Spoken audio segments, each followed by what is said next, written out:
নমস্কাৰ ছাত্ৰ বন্ধুসকল। আজি আমি সম্ভাব্য প্ৰশ্ন আলোচনাৰ শিতানত আলোচনা কৰিম অসমৰ মহিলা শিক্ষাক এক সুকীয়া শিতানত অৱস্থান কৰোৱা তিনিগৰাকী বিদুষী মহিলা ক্ৰমে চন্দ্ৰপ্ৰভা শইকীয়ানী, অমলপ্ৰভা দাস আৰু ৰাজবালা দাসৰ সম্পৰ্কে। প্ৰকৃততে ভাৰতবৰ্ষৰ স্বাধীনতা সংগ্ৰামৰ সমান্তৰালভাৱে আৰম্ভ হোৱা সমাজ সংস্কাৰ আন্দোলনে মহিলাসকলক জাগৰিত কৰিছিল আৰু অসমৰ ক্ষেত্ৰত চন্দ্ৰপ্ৰভা শইকীয়ানী, অমলপ্ৰভা দাস আৰু ৰাজবালা দাসে গান্ধীবাদী যি আদৰ্শ, সেই গান্ধীবাদী আদৰ্শ সাৰোগত কৰি নিজৰ সংস্কাৰকামী বৈপ্লৱিক আদৰ্শৰে উদ্বুদ্ধ হৈ মহিলাসকলক অৱহেলিত স্থানৰ পৰা ক্ৰমাৎ সমাজৰ নেতৃত্ব বহনকাৰী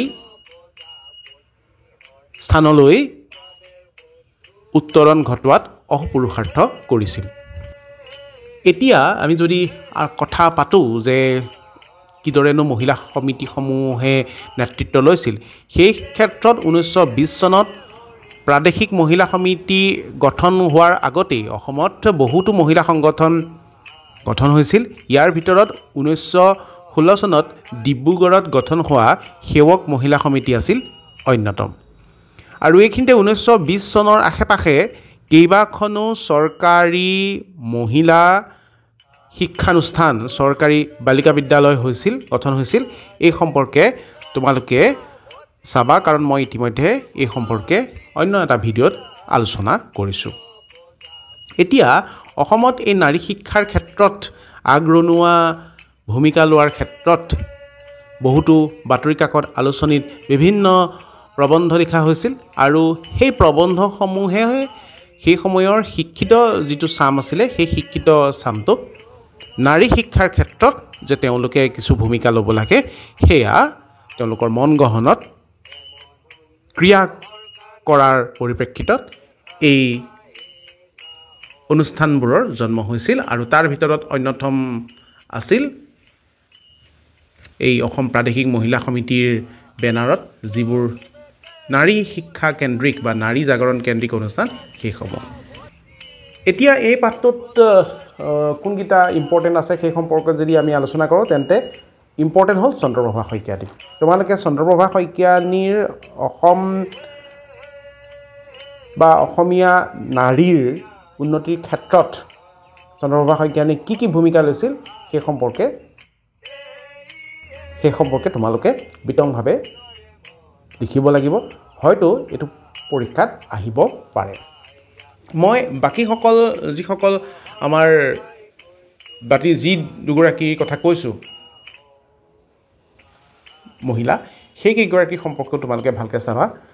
মই থুলমূলকৈ ইয়াতে আলোচনা কৰিবলৈ এইকাৰণেই চেষ্টা কৰিছোঁ যে তোমালোকে বেছি ইজি গোয়িং হৈ গ'লে নহ'ব, অলপ পঢ়িবা। কাৰণ এই যিখন পাঠ, এই পাঠটোৰ পৰা APSC আৰু বিভিন্ন চিভিল ছাৰ্ভিচ এক্সামবিলাকত প্ৰশ্ন আহিছে।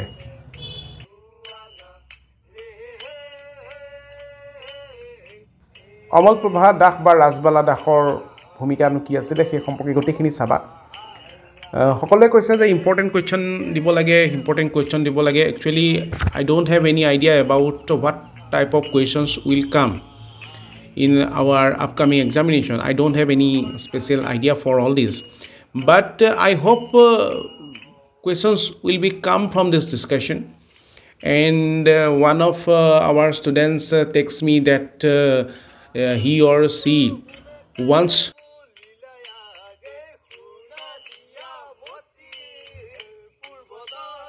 a discussion in English. It's a very simple way to understand about all these things by examining the ongoing video. ইয়াতে আকৌ মই কৈছোঁ যে এইটো অমলপ্ৰভা দাস ওলাইছে। অমলপ্ৰভা দাসৰ সম্পৰ্কে তোমালোকে চাবা। ইয়াত শ্বৰ্ট নোট আহিব পাৰে বা এছে টাইপ কুৱেশ্যন আহিব পাৰে, সেইটো তোমালোকে এইটো চাবা। ইয়াত ৰাজবালা দাসৰ সম্পৰ্কে চাবা। তেওঁৰ আত্মজীৱনীখনৰ সম্পৰ্কে চাবা। এইকেইটাই হ'ব তোমালোকৰ কাৰণে অতি জৰুৰী প্ৰশ্ন এইটো ৰাজবালা দাস ৩ কোটি ১০ বছৰৰ স্মৃতি তেওঁৰ আত্মজীৱনী ৩ কোটি ১০ বছৰৰ স্মৃতি আৰু এইটো ইংৰাজীটো আছে কস্তুৰবা গান্ধী ট্ৰাষ্ট কেতিয়া প্ৰতিষ্ঠা হৈছিলে সেয়া চাবা এইখিনি চাবা আহিব অসম প্ৰাদেশিক মহিলা সমিতিৰ কথা চাবা মহিলা সমিতি কেতিয়া হেৰি হৈছিলে এইটো চাবা কিন্তু মোষ্টলি মই ভাবোঁ যে ৰাজবালা দাসৰ আত্মজীৱনী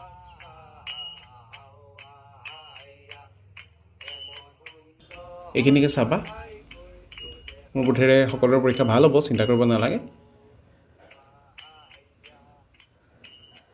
কাৰণ মোৰ বোধেৰে এইখিনি আহিব ধন্যবাদ জনাইছোঁ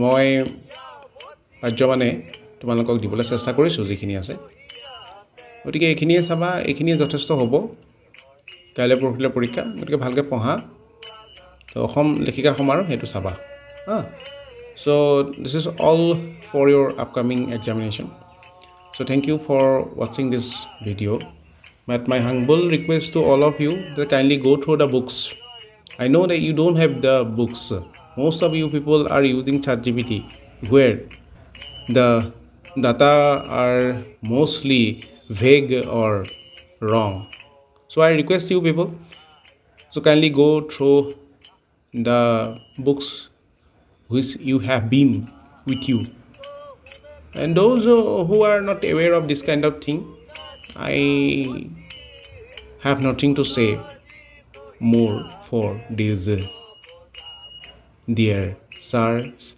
and madams so this is all about you thank you for watching